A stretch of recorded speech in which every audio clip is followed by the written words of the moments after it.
Hello and welcome to another episode of Livin the Farm Life. My name is Gretchen Riley and I'm here with A.J. Lee. He is the manager of our companion unit, familiar face in a lot of our Livin the Farm Life episodes. But we are here at the companion unit at the Purina Animal Nutrition Center in Gray Summit, Missouri. And A.J. and I have spent a lot of time talking about laying chickens and how wonderful they are to raise for eggs, and they're a great sustainable animal to have in your backyard. But today we're going to shift gears a little bit and we're going to talk about raising meat birds as a meat option if you'd like to do that for your family. So having meat birds are a great animal to add to your backyard flock. They provide a lot of joy but also a lot of good food source. So, Yes. So we're going to talk through a little bit about what it's like to raise meat birds and that type of a thing. So obviously it's a little bit of a different breed that you would want to get to raise a meat bird. So what's that most popular breed that we're looking for? So the most popular breed that everybody's going to use, and a lot of times you're going to see in the grocery store, it's coming from a Cornish cross. Okay. So what that is a Cornish chicken crossed with a Plymouth Barred Rock or some similar type of chicken. So that's the white with yellow legs, you know, the one we always breed. see the picture of. Yeah. Exactly. But there are some heritage breeds and standard or dual purpose breeds that we can use. They take a little longer to finish to come to market weight, but so breeds like a Plymouth Barred Rock or Orpingtons, let's see, Delawares, or even Wyandottes. Even Wyandotte. We've got some Wyandottes right behind us. Yeah. So those breeds, you can definitely eat those. They're going to have a little less meat on them, and it's going to take them a little bit longer to get to that market weight. But, right. Yeah. So choosing a dual purpose breed is a little bit of a consideration on even how much time it takes, but also how much you have to feed them and all that kind of stuff. So if you don't want to go the route of choosing a specific meat bird breed, you can do that. Just know that there's a little bit different management to that. So, So, and speaking of management, so raising meat birds is a little bit different than a layer. So tell us about that. Sure. So they're both obviously going to start off as a very small little chick. The meat birds, though, they're going to get big fast. Really fast, yeah. Those Cornish cross hens are going to get to 6.5 pounds within 6 weeks.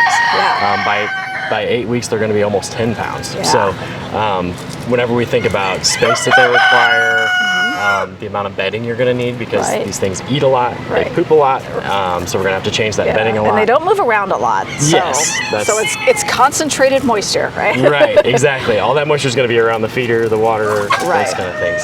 So make sure that you have enough feeder space, enough feeders in general. So depending on how many birds you have, you're going to need extra feeders and spread them out and those kind of things. Right.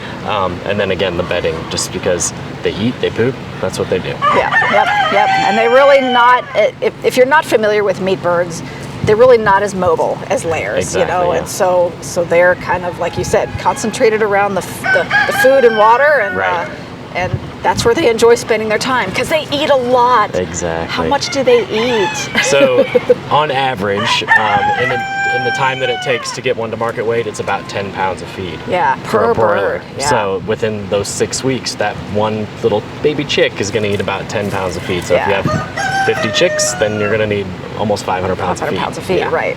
So, but the value for raising a meat bird for your family is really nice. So that is right. Good nutritious protein. So speaking of food, so I know Purina has some options, obviously, to help feed these birds. Tell us a little bit about those. Sure. So a couple different options. So we do have a specific meat bird diet. So it's called Purina Meat Bird. It's 22% protein, specifically formulated for the needs of a meat bird. And then another great option, though, is Flock Raiser. So that one's just a little less protein. It's about 20%, but still fully formulated to finish those birds to market weight.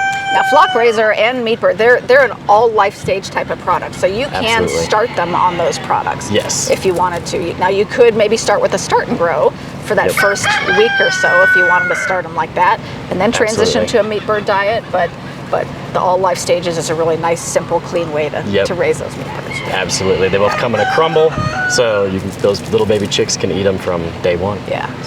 Awesome. Absolutely. Fantastic information, and I've raised some meat birds along with my layers, and now granted, I don't want to say along with my layers because they're managed so differently. They do need two separate areas to be raised, but I've had both, and it's really nice to have have those two food sources at home. So Absolutely. anyway, well, thanks for your time. Appreciate all the great information. Wonderful places to get information is your Purina representative. Our PurinaMills.com website has a ton of great articles and information, but also for lots of help raising either layer chickens or meat birds, go visit your local Purina dealer.